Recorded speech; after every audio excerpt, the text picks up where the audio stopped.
Thanks so much for your willingness to talk to us about your experience of depression today. My absolute pleasure. Can you tell us what it was like for you? What were your symptoms of depression? Well, as I sit here, I look at this black box in front of me, and my life was very black indeed. And I had severe anxiousness. I was fear-driven, totally overwhelmed. My emotions were shot. It was just a despairing place to be. I found it very demeaning. I had loss of appetite and just loss of interest. I guess a lot of the key factors that you spoke about earlier on, I could tick most of those boxes. So it was a very hopeless and a very dark place to be. Yes, very dark. It was like a bottomless pit, sadly. So deep that I looked up in despair, thinking, how the heck am I going to get out of this? It was despairing. It was a dark tunnel with no way out, and I had no idea of how I was going to go, how I was going to make it out. So how did it impact your work life? My work life, I was managing community services, and it was the last place I actually wanted to attend. I struggled getting out of bed initially. It was my comfort zone, my blanket.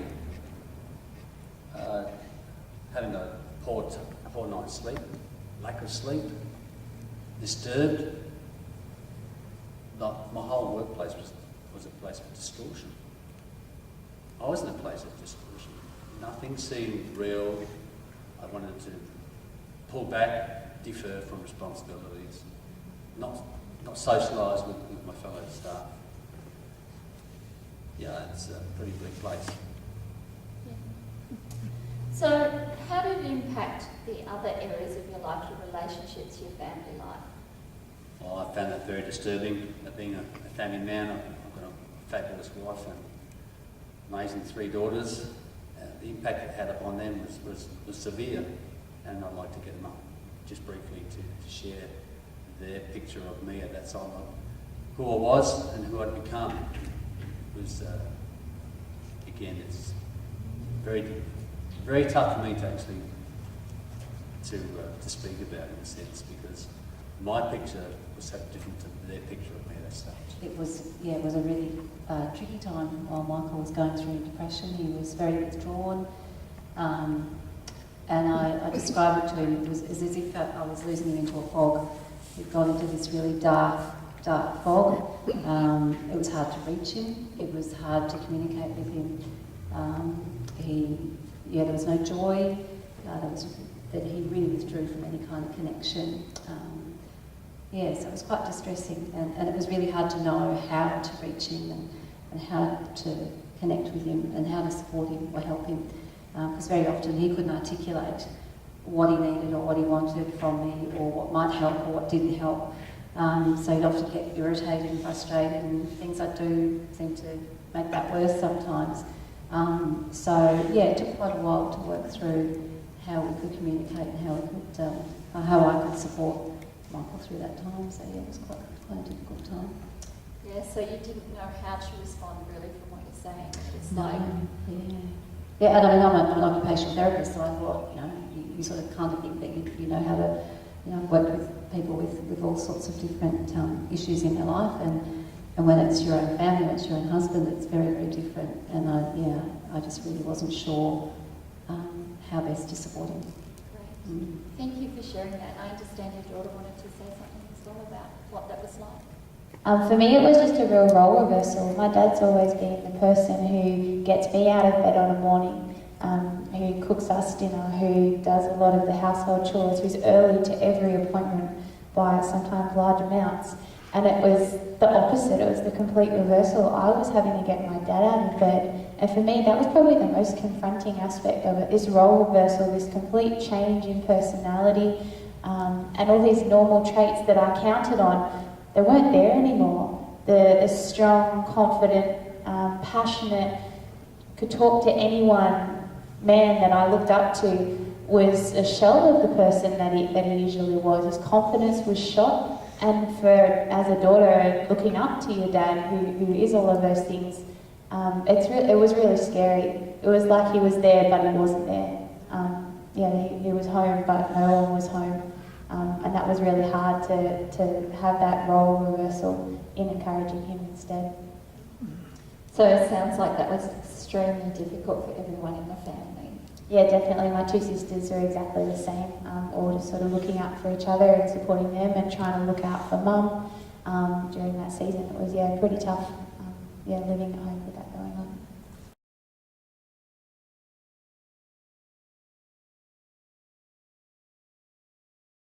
You shared with me at one point you were miraculously healed from your depression. Can you tell us about that? Yes, indeed I can. And yes, it was about 6 months I was having been diagnosed with having depression. I went to my local church and they were putting on a CD promotion. And to be honest, it was the last place I wanted to be. Again, caught up in bed, thought of going to go to church. What for? Oh God, really? Must I? Getting dressed was an effort. Getting in the car was an effort. Getting into church was an effort. But I must admit, there was something within me that said, there was an expectation. I had an expectation for the first time in a long while that something was about to change. And it was during that the praise and worship that we're having in the service that, as noisy and as audible as the place was, given the CD promotion, you can imagine like a concert atmosphere. I had my hands raised above my head, and I heard God's audible voice, Michael. And I just looked around. I thought everyone else was engaged in praise and worship. I'm going, this is God. He's speaking to me. And excuse me, I get a bit emotional, but it's a very real experience.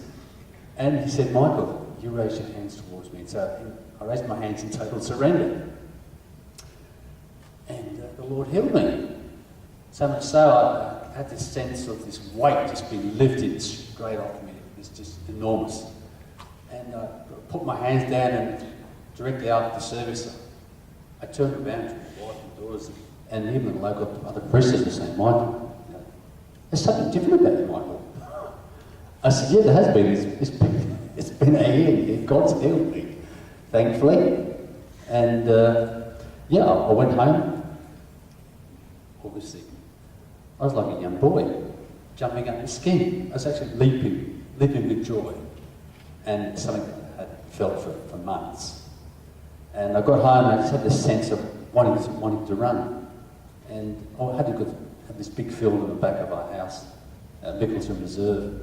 And so I did. Before I actually went out there, I caught hold of my daughters and I actually felt brutally ashamed because I apologised to them, saying, look, I'm sorry for what I put you through. Because I've just had this healing, this thing has taken place in my life. And I was sobbing like a baby at the same time, but it was tears and joys of elation. There was no more despair, there was no more hurt, there was no more pain. I got my mojo back. Michael was back. and after having returned back from home from the field, and my daughters and my wife looked at me and said, what has actually gone on here? And I just affirmed that God had healed me. Sadly, though, you went back into depression. What happened? Yes.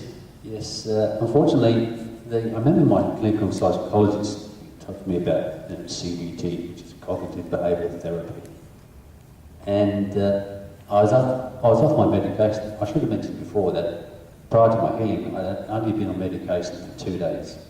And the psychologist informed me that the tablets would take 6 weeks to take effect. So that's just give God all the glory there.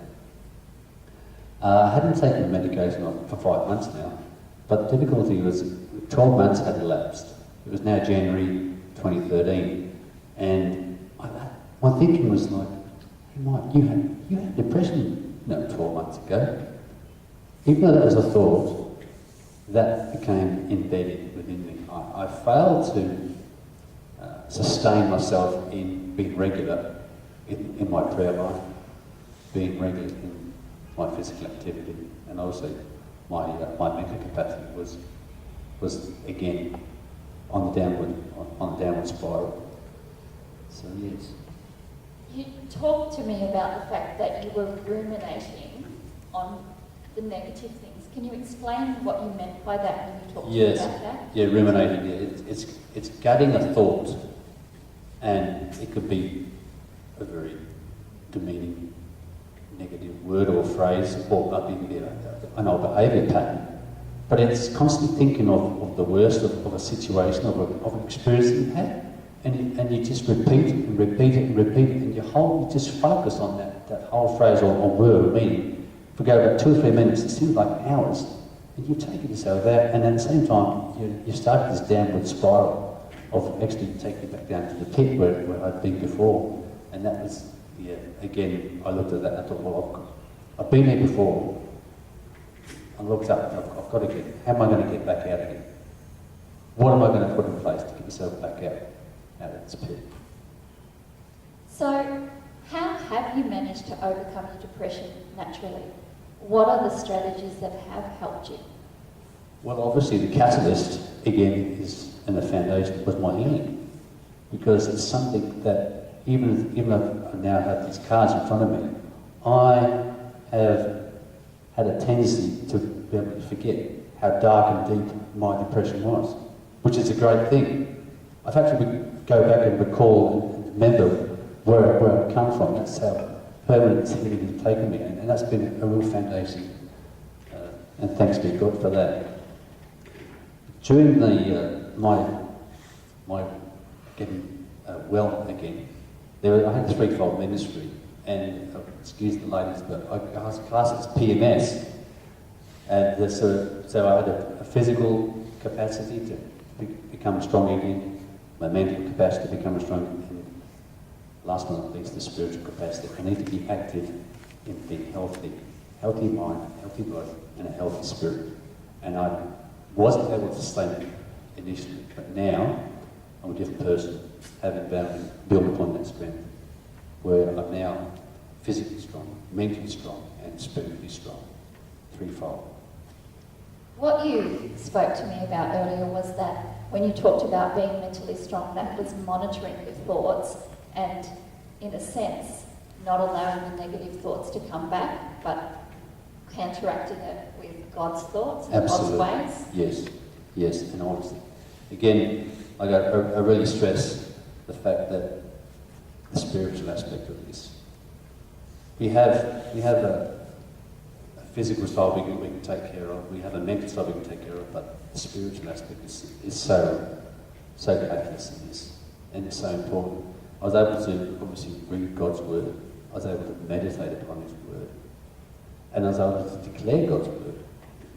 And in those positive affirmations and the truths about that you are more than a conqueror, that I can do all things through Christ who strengthens me, the daily affirmations and daily declarations that I speak every morning over myself, and firmly believe them and trust them. And that's the best medicine that one can have. So if you were having a cup of coffee with someone currently experiencing depression, what would you say to them? Never lose hope. And I say that in all sincerity. I never had any suicidal tendencies, and I thank God for that. Not one. And I never lost hope.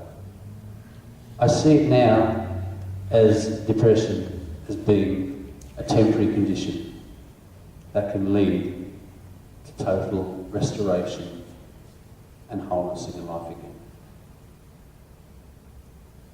Thanks so much, Michael, for sharing your story and your journey with us. You're most welcome.